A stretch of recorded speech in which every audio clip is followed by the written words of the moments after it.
The people who slandered me or gossiped about all kinds of negative things about me and my teaching, or the countries that also, oppressed me and obstructed my teaching of some kind. I have never done anything wrong to them. Not that I remember at all in this lifetime. Never, ever. Not even one bad word about them. So you see, you don't even have to offend people in order for them to be negative toward you. I even help wherever I can, whenever I can, to all these countries. Only helping, blessing, and praying for them. I have never ever done anything like abusing anybody's kindness or taking money from any one of them, any at all. I don't even know them personally. So if you want to be a master, think again, Whether you can be a master or not, that's another question. Yeah? Okay? I told you everything already. Well, enough for you to understand. It's not a joke. It's not a diploma that you could even bribe the professors or the dean to get that diploma. Buddhas, the whole universe, know that Buddha. And they come often, anytime appropriate, to pay homage even to that living Buddha. Like when Shakyamuni Buddha was alive, they always came and pay homage. The same with the present master. If there's any present master on earth, Buddhas and all the saints and sages, heavens, devas and even ex-demons, kings, always come to pay respect to them.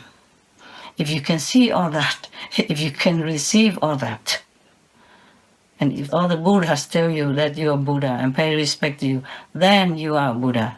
Otherwise, please, just be at peace. Thank God that you have a good method of enlightenment to practice. Thank God that you have a master's teaching to tell you to do good, to help others, help your 9 generations and yourself. That's good enough already. So you see, please don't dream to be a master. I beg you, no. It's not easy. It's not the way it looks. You don't see behind the scenes how I have to cry, how I had to suffer.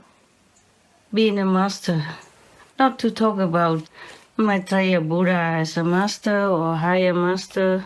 Being an appointed master, you have to practice many, many, many years, forever time, to go through different training hardship, to be able to withstand these world's attacks and, bad energies and the control of the Maya energy as well. And all kinds of disasters will come into your personal life. Or you could die also brutally anytime.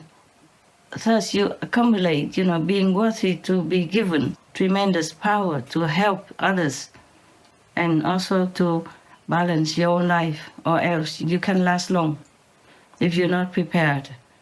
If you have not learned well from this world, you won't last long.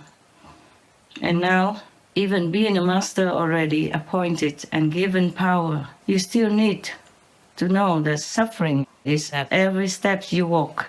And also you need to go to many different dimensions, many different planets, many different stars, moons, suns and worlds, in order to rescue the souls that's being lost and or imprisoned there by their karma, and hell, of course, as well.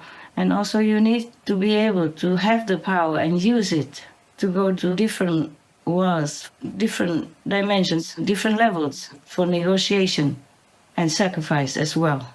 So I understand that it looks easy from the outside for any master, but it's not. It's not. Just take care of yourself. Practice well so that you will go to a higher level. And your chance of becoming a master, you never know. Maybe soon, maybe next life, if you are really a master, you will know it. Don't claim it just for fame and profit. It's too low, too below your dignity. Don't do that to yourself, okay? Because all heavens and all worlds know it, and they're all laughing. And the punishment is immense once you leave the physical protection of the body. Oh, you wish you were never born even, from all the suffering that you will get. Please don't dream to be a master, because you're not. Especially because you're not. If you really want to join the monks and nuns and go out and give initiation to help other people be liberated, if truly that is your intention, unconditionally, then you can tell me. Then I see if you can. And you can go out and do that. Or go with the monks and nuns and help them in some way and learn with them. And later, when you can, and if your level is higher, then I can say, okay. Normally, they all have to report to me first, all the names, except for 1 or 2 times in the Vietnamese refugee camp. It was very difficult to go inside there. So we relaxed the rules a little bit. It's not because we are controlling or anything. We just want people to really understand how precious the method is and how they have to really treasure and practice it to know the truth. Because if they don't practice, then they don't know anything. They cannot improve. They cannot go higher up. They cannot get higher enlightenment. Then they will turn around and say, oh, that is nothing for me. It's not a good method or anything. You will not receive any blessing or anything or any experience or vision inside. Then you will think it's nothing because you don't practice. The first time during the initiation, you have experiences. And that's how you believe in the practice, in the method, the Guanyin method. But if you don't continue to practice, when you go home and if you see other people, see visions and all that, and you see me getting more disciples, and the way I go out, talk to people, always smiling and giving candy, blessed food and all that, you think, oh, it's so easy. I can do that. No. You must have tremendous power to lift people up, even from hell, to save their souls. Even you have to go to hell for them to save their souls. You have to suffer for them to save their souls.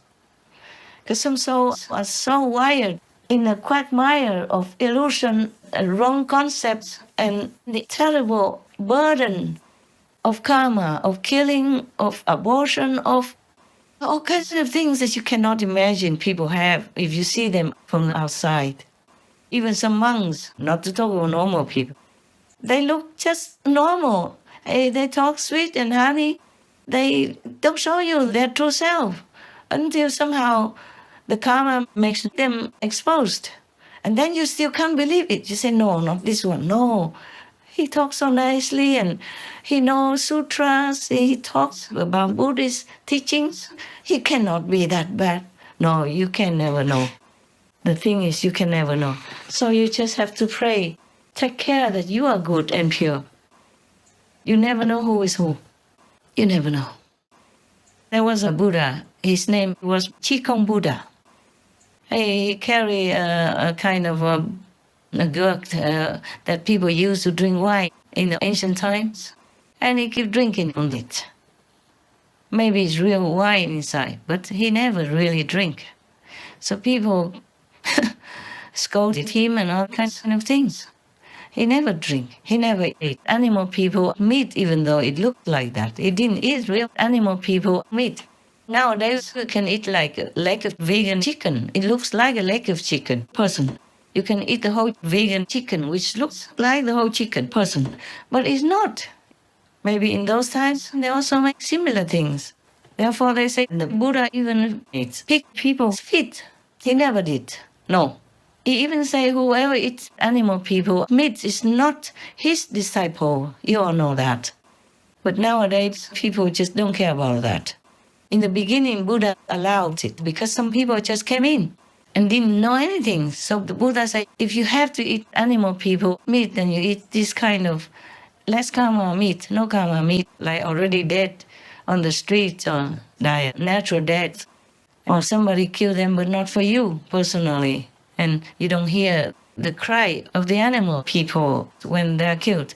But this was just in the beginning. The Buddha tried to ease them into the real teaching. Because when the Buddha just came out, he didn't have that many disciples. Some believe in him, following him into where he lived, but they didn't have any food, so they go out and eat animal people meat and go back to visit him, for example. Buddha didn't even have an ashram until later on, when real faithful followers wanted to even buy a piece of land with gold that was placed on the ground of that land as if bricks. So that is the price that the prince who owned that land wanted to have. That's what he said. He said, if you lay all gold blocks, just like now we have gold blocks, if you lay all my gardens ground with gold blocks, like bricks, then I will sell it to you. That's the price. So the rich man wanted to buy at that price. He wanted to bring many carts of gold and lay them on the ground of that garden, where it was supposed to be very convenient for the Buddha and some monks to stay, because it was near the city, but not near. Easy for them to go for alms, for food, and easy for people to come at that time.